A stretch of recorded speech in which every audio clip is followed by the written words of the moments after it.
Sistema endocrino. El sistema endocrino se encarga de regular las actividades metabólicas y de mantener la homeostasis en el cuerpo. Para esto utiliza glándulas y hormonas que actúan como mensajeros en el sistema, y de esta manera se puede comparar con el sistema nervioso, solamente que en vez de utilizar señales eléctricas, utiliza señales químicas. Entre las glándulas que componen el sistema endocrino tenemos el hipotálamo, que actúa como puente entre el cerebro y la glándula hipófisis. Tenemos la glándula hipófisis, que es una especie de glándula madre, ya que estimula la producción de hormonas en otras glándulas. Y entre sus funciones se encuentran la producción de somatotropina, que se encarga del desarrollo y del crecimiento de los huesos. Tenemos también la producción de prolactina, que se encarga de la producción de leche materna. Está también la corticotropina, estimula la producción de hormonas en la glándula suprarrenal. La tirotropina, que estimula la producción de hormonas en la glándula tiroides. Está también la oxitocina, que produce la contracción del útero durante el parto. La hormona antidiurética, que estimula los niveles de agua en el cuerpo a través del mecanismo de la sed. Tenemos las endorfinas, que se encargan de aliviar el dolor cuando éste se produce. Y también tenemos que produce un control sobre las gónadas, estimulando así la producción de hormonas sexuales. Otras glándulas, está también la glándula tiroides, que a través de la tiroxina y la triotironina regulan la velocidad con la que los alimentos son procesados. Tenemos la glándula suprarrenal, que a través de la corteza produce corticosteroides, y en la médula produce adrenalina, ideal en los momentos de estrés. Tenemos la glándula paratiroides, que a través de la calcitonina regula los niveles de calcio en la sangre. Está también la glándula pineal, a través de la melanina regula el ciclo del sueño y la vigilia. Está también el páncreas, que produce insulina y glucagón, regulando lo que es la energía en el cuerpo. Y está también las gónadas, que en el caso del hombre son los testículos, que estimula la pubertad en los niños y estimula la producción de semen. En las mujeres, las gónadas son los ovarios, que produce progesterona, ocasiona la pubertad en ellas, y junto con el estrógeno se encarga de regular el ciclo menstrual. La hipófisis o glándula pituitaria es un órgano macizo de un aproximado de 0,5 a 1,5 pesos en gramos. Este interviene en lo que es el metabolismo, crecimiento y reproducción del hombre. Está ubicado en la parte inferior del cerebro, en una depresión del hueso efenoides llamada silla turca, y está recubierto por un techo de dura madre, el diafragma de la silla. Anatómicamente está distribuido en dos lóbulos, uno anterior y uno posterior. El lóbulo anterior, o adenohipófisis, de color rosado en la imagen, se divide en tres porciones: una porción tuberal, una porción intermedia y una distal. Y el lóbulo posterior, o neurohipófisis, se divide en dos porciones: el tallo infundibular y la porción nerviosa. Estos dos van a pender del hipotálamo mediante un tallo hipoficiario o pituitario, el cual está complementado por la porción tuberal de la adenohipófisis y el tallo infundibular de la neurohipófisis, y van a tener una relación estrecha con lo que es el núcleo paraventricular y supraóptico del hipotálamo. En cuanto al origen embrionario, se va a originar del ectodermo bucal y neural, el cual va a formar un esbozo de la neurohipófisis y un esbozo de la adenohipófisis, que es la bolsa de Raschke. Esto se va a originar del piso del diencéfalo y del techo del estomodeo, o la boca primitiva, que es el que forma la bolsa de Raschke. Ellos se van a fusionar o abrazar entre sí, formando lo que es la hipófisis y sus diferentes porciones. En cuanto a la irrigación, las arterias hipofisiarias superiores, tanto derecha como izquierda, van a irrigar lo que es la eminencia media, la porción tubular y el infundíbulo, mientras que las arterias hipofisiarias inferiores, tanto derecha como izquierda, van a irrigar la porción nerviosa.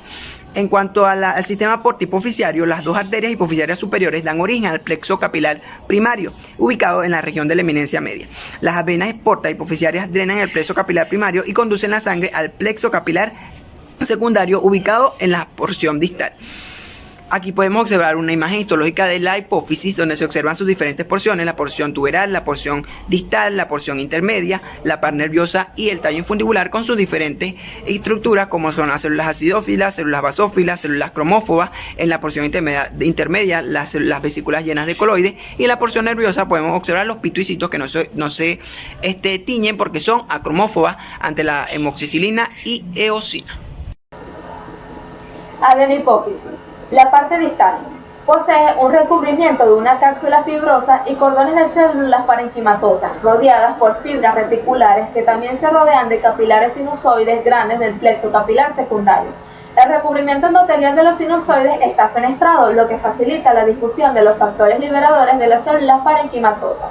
Las células tienen propiedades tintoriales diferentes. Estas se dividen en cromófobas, que son células pequeñas con tinción débil, tienen menos citoplasma que las cromófilas y pueden representar células madres inespecíficas o cromófilas desgranuladas en forma parcial.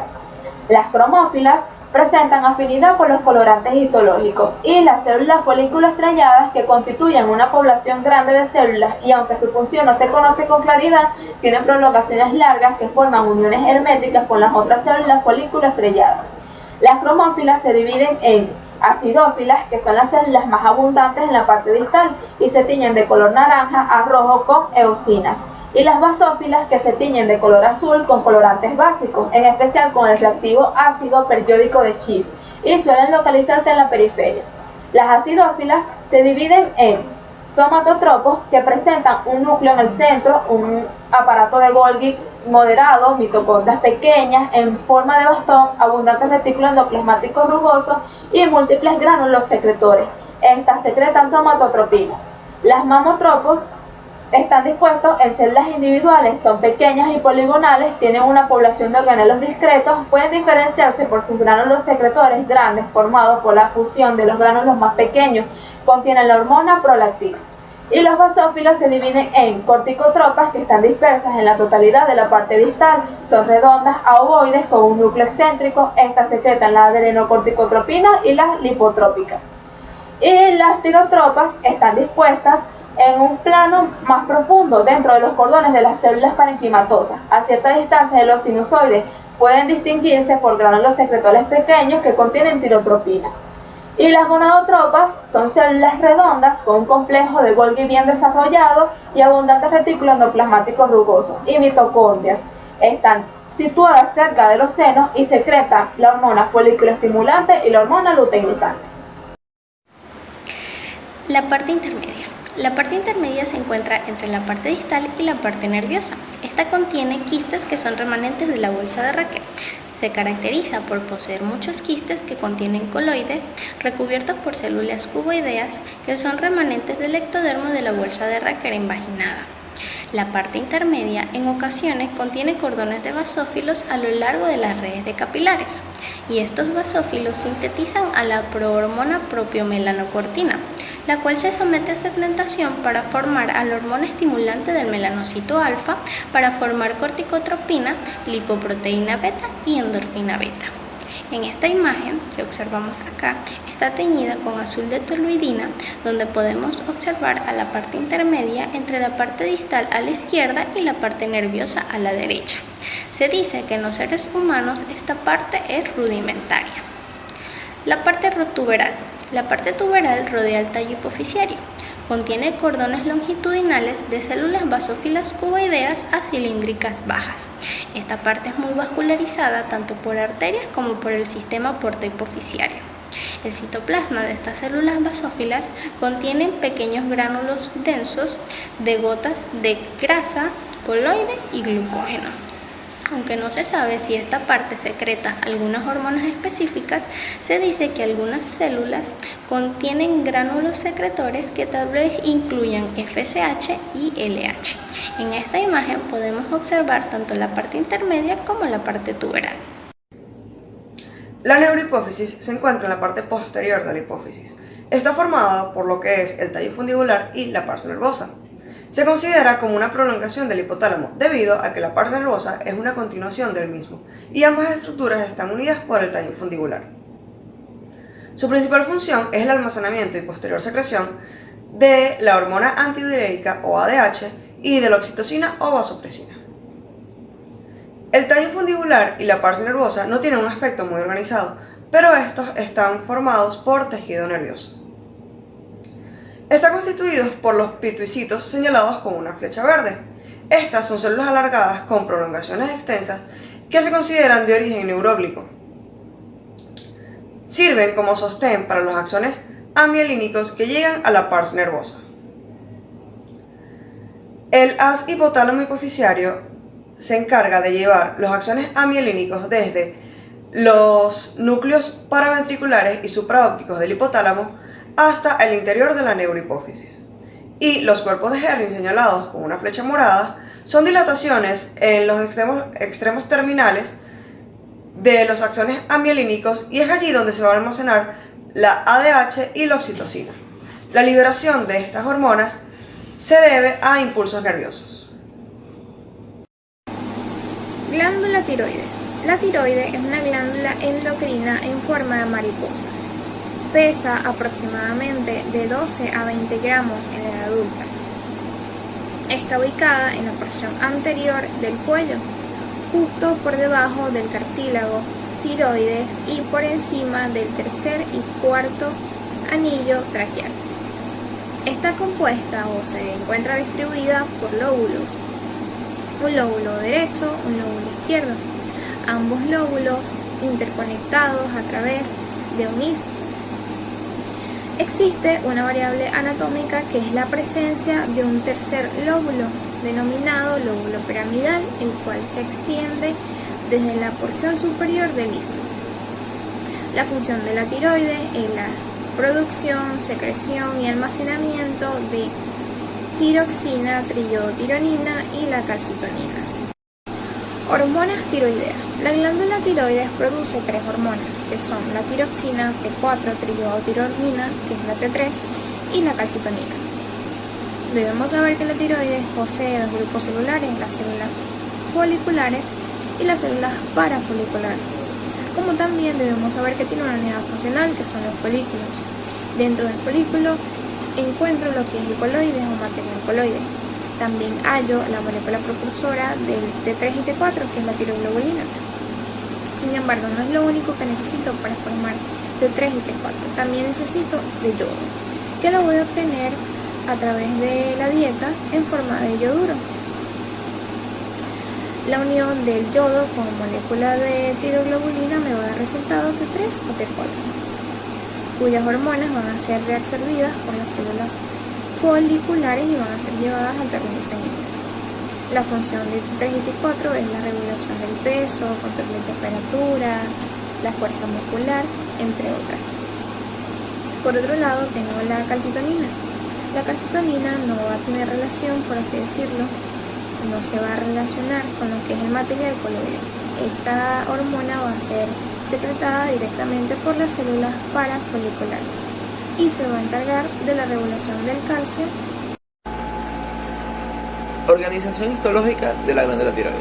Está conformada por la cápsula, la cual consiste en un conjunto de tabiques que parten al interior del parénquima glandular y dividen a la glándula en lóbulos y lobulillos.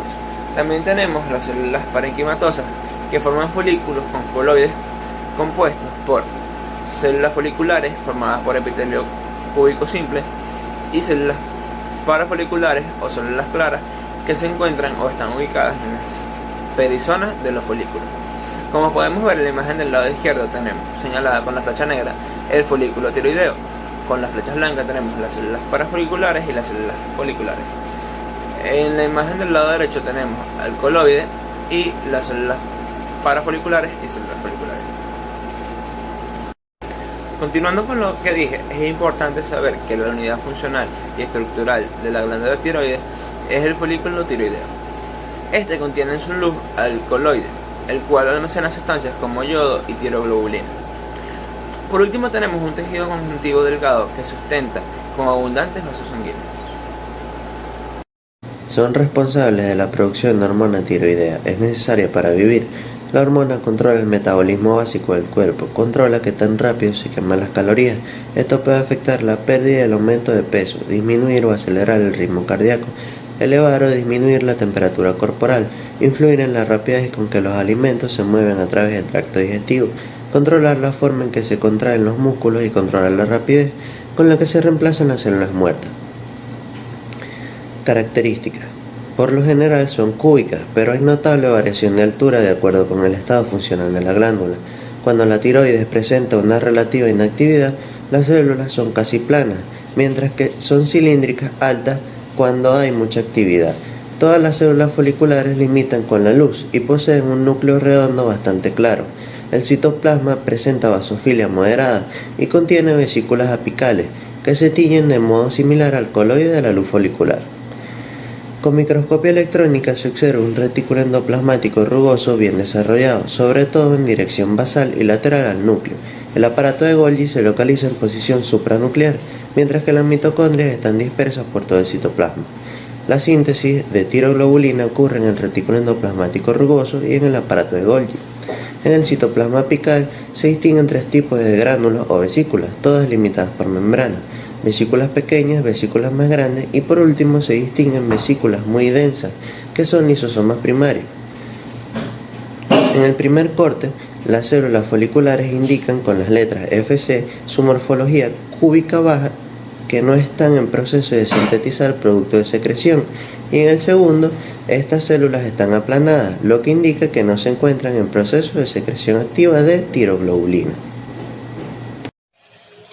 Buenas, para continuar con la presentación, yo les vengo a hablar sobre las células parafoliculares. Estas células las podemos observar en la imagen con PF, mientras que las foliculares están representadas como CF.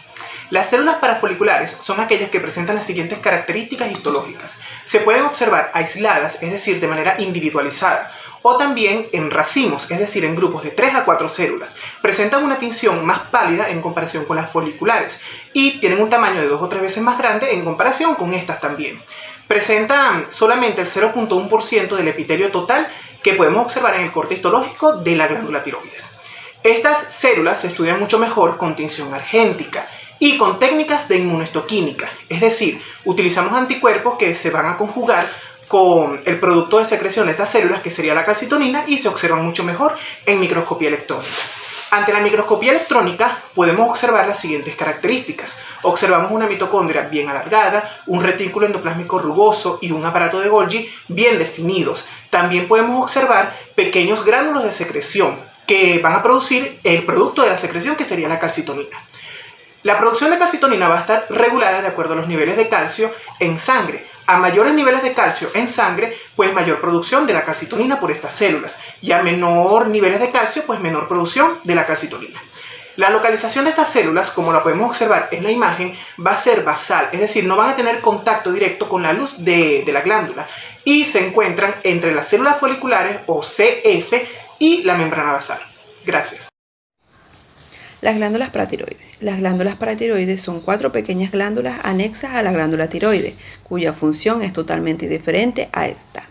El buen funcionamiento de estas glándulas son indispensables para la vida. Existen de cada lado 2 paratiroides, unas superiores y otras inferiores. Las superiores tienen forma aplanada, semejante a una lenteja, son más constantes y voluminosas, mientras que las inferiores tienen forma ovoide y son más pequeñas. Posee 2 células, las oxifílicas y principales. Las principales secretan una hormona denominada paratormona o PTH, que ésta mantiene los niveles de concentración de calcio en la sangre.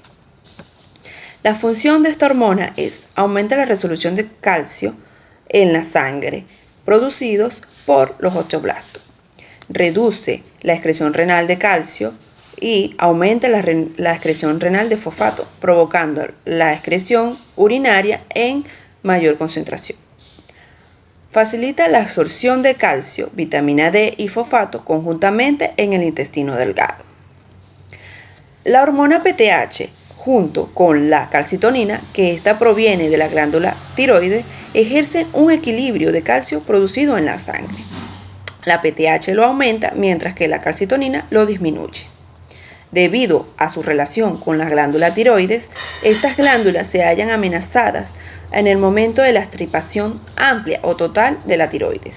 Si se extirpara completamente el tejido paratiroideo, los niveles de calcio disminuirían, produciendo espasmos convulsivos en todos los músculos, incluyendo los músculos respiratorios, de manera generalizada.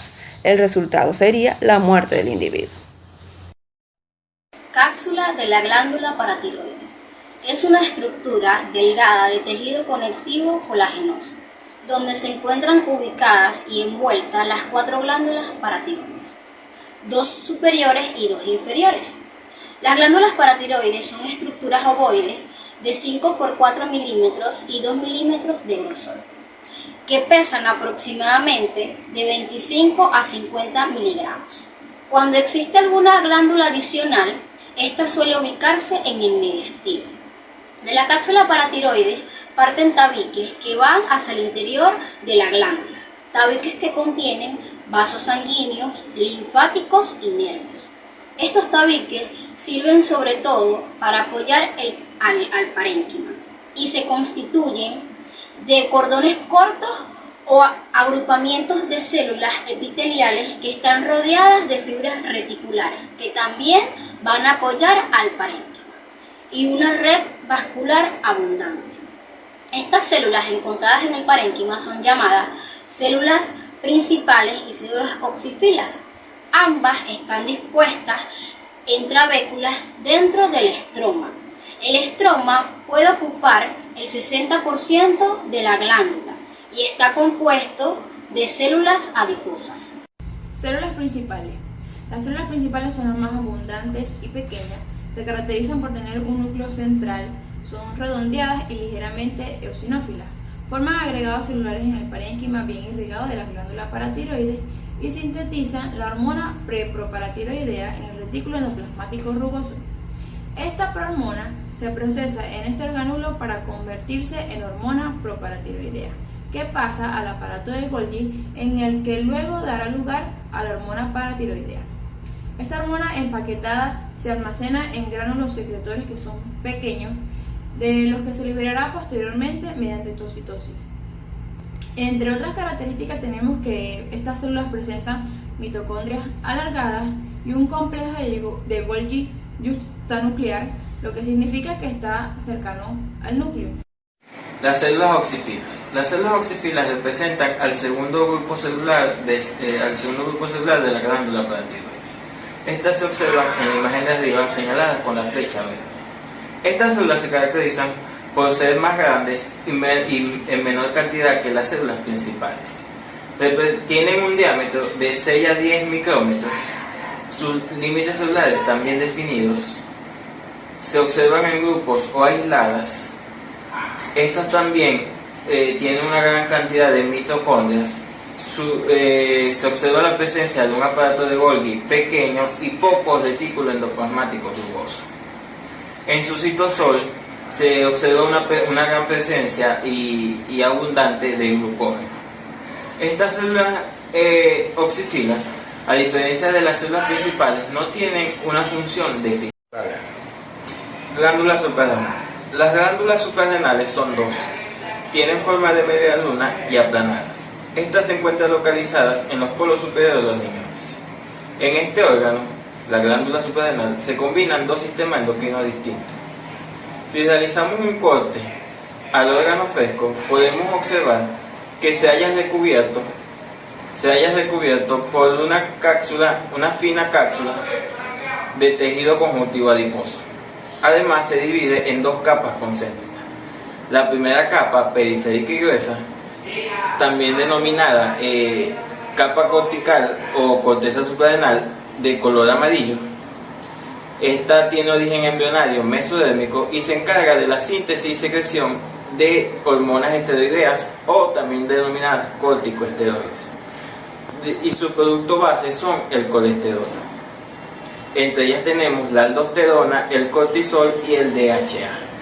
Y una segunda capa central, menos voluminosa, de color grisáceo, denominada capa medular o médula suprarrenal, de origen de la cresta neural, y esta se encarga de la síntesis y secreción de aminas vasoactivas, como la adrenalina y noradrenalina, también denominadas catecolaminas.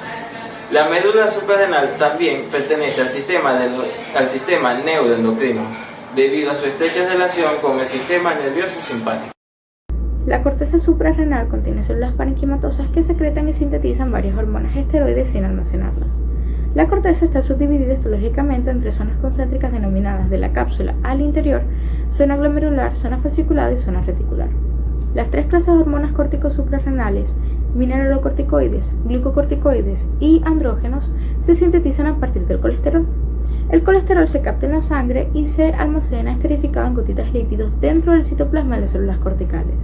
Cuando estas células se estimulan, el colesterol se libera y se utiliza en la síntesis de hormonas en el retículo endoplasmático liso por enzimas localizadas en este último y en las mitocondrias. Los productos intermedios de la hormona que está sintetizándose se transfieren entre el retículo endoplasmático liso y las mitocondrias hasta obtener la hormona final. La zona glomerular es el anillo concéntrico externo de las células parenquimatosas capsulares, localizado justo por debajo de la cápsula suprarrenal. Constituye aproximadamente un 13% del volumen suprarrenal total. Las células cilíndricas pequeñas que conforman esta zona están dispuestas en cordones y grupos. Sus núcleos pequeños de tinción oscura contienen un nucleolo 2. Su citoplasma acidófilo incluye un retículo endoplasmático liso abundante y extenso, mitocondrias cortas con crestas semejantes a entrepaños, un aparato de Golgi bien desarrollado, retículo endoplasmático rugoso abundante y ribosomas libres. Gotitas de lípidos también se encuentran dispersas en el citoplasma. En ocasiones, estas células se encuentran unidas entre sí por desmosomas y uniones de intersticio, y algunas células contienen microvellosidades cortas. Las células parenquimatosas de la zona glomerular secretan y sintetizan hormonas mineralocorticoides, especialmente aldosterona y dextrocorticosterona.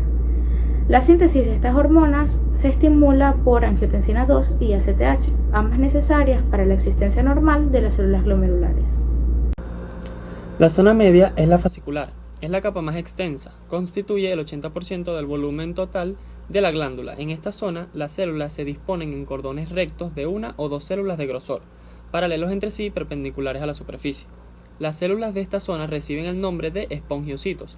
Son poliédricas de citoplasma ópticamente vacío, capilares sinusoidales dispuestos longitudinalmente, desarrollo de las mitocondrias con crestas tubulares y un REL muy desarrollado. En esta capa se producen los glucocorticoides como la cortisona, el cortisol y andrógenos. La zona más interna y próxima a la médula es la reticular, ocupa el 7% del volumen, contiene células dispuestas en cordones irregulares que forman una red anastomosada. Estas células son de pequeño tamaño y con citoplasma acidófilo. Algunas contienen grandes cantidades de pigmento lipofusina. Estas células sintetizan y secretan andrógenos, en especial de hidroepiandrosterona y androstenediona. Estas zonas reticulares y fasciculares se encuentran reguladas por la ACTH, una hormona secretada por la glándula pituitaria. En un exceso o déficit de esta hormona altera las estructuras y la función de estas zonas. Cuando hay una falta de ACTH, estas degeneran. Sin embargo, cuando la ACTH se halla en exceso, se produce una hiperplasia e hipertrofia. Suprarrenal. La médula suprarrenal se encuentra en la porción central de la glándula suprarrenal. Esta posee un revestimiento completo de la corteza suprarrenal. La médula suprarrenal se desarrolla a partir de las células de la cresta neural ectodérmicas, que contienen dos poblaciones de células parenquimatosas, que son las células cromáfines y las que estas producen catecolaminas, adrenalina y noradrenalina, y células ganglionales simpáticas, que están dispuestas en todo el tejido conjuntivo. Además de que esta médula actúa como un ganglio simpático. Las células cromáfines de la médula suprarrenal son células epiteliales grandes dispuestas en grupos o cordones cortos. Contienen glándulos que se tiñen de manera intensa con sales de cromáfines, además de ser neuronas postganglionales modificadas que tienen función secretora. Las catecolaminas que las células cromáfines sintetizan son los transmisores adrenalina y noradrenalina. Estas células cromáfines secretan estos transmisores como respuesta a los estímulos del nervio esplénico simpático preganglional o colinérgicas. Glándula pineal. La glándula pineal es una pequeña glándula endocrina ubicada en el epitálamo. Presenta un núcleo central compuesto por lóbulos llamados parénquima y una superficie periférica llamada estroma. Esta se encuentra envuelta por una delgada capa de la pía madre, de la cual se desprenden numerosos tabiques delgados hacia el interior para rodear la estructura interna de la glándula, formando así cordones o lóbulos de parénquima. Con la aplicación de una tinción tricómica, puede observarse dichos tabiques de tejido conectivo que penetran en la glándula. Estos son los encargados de transportar vasos sanguíneos y nervios. La histoarquitectura de la glándula se caracteriza por carecer de un patrón común, observándose agrupaciones celulares cordonales, foliculares y en roseta. El parénquima de esta glándula se compone de dos tipos celulares, los pinealocitos y las células intersticiales. Gracias. Glándula pineal, también denominado cuerpo pineal, está revestida por una capa de pía madre que conforma la cápsula. Parte de esta penetra hacia el interior de la glándula pineal, conformando algunos tabiques y dividiéndola en lobulillos incompletos. A través de los tabiques están incorporados algunos tipos de vasos sanguíneos. En cuanto a su componente celular, está constituido por pinealocitos y células intersticiales. Los pinealocitos son células un poco basófilas que presentan de 1 a 2 prolongaciones. Su núcleo es grande y presenta un núcleo prominente. Su citoesqueleto está bastante desarrollado y constituido por microfilamentos, microtúbulos y otro tipo de estructuras tubulares. Su citoplasma está conformado por abundantes mitocondrias, retículo endoplasmático liso y rugoso, un aparato de Golgi pequeño, vesículas secretoras pequeñas y entre otros. La principal función de esta célula es que están encargadas de la secreción de melatonina, sustancia que se encarga de inhibir la secreción de hormona del crecimiento y de gonadotropinas procedentes del hipotálamo y de la hipófisis respectivamente. Gracias. Las células intersticiales. Se piensa que las células intersticiales son células neuroglías semejantes a los astrocitos, que se encuentran dispersas a través de los pinealocitos y en particular abundantes en el tallo pineal que va hacia el diencéfalo. Los núcleos de estas células son alargados, tienen una tinción bastante oscura y su retículo endoplasmático rugoso está bien desarrollado. Además que algunas tienen almacenamientos de glucógeno. Sus prolongaciones celulares largas son abundantes en filamentos intermedios, microtúbulos y microfilamentos. Arenilla cerebral. La glándula pineal también tiene concreciones de fosfato y carbonato de calcio que se encuentran dispersos en anillos concéntricos alrededor de una matriz orgánica. Estas estructuras, denominadas cuerpos arenáceos o arenilla cerebral, aparecen durante la niñez temprana y aumentan de tamaño a medida que la persona va creciendo. Aunque se desconoce por qué se forman o cuál es su función, se sabe que estas aumentan durante fotoperiodos cortos y disminuyen cuando la glándula pineal está activa secretando.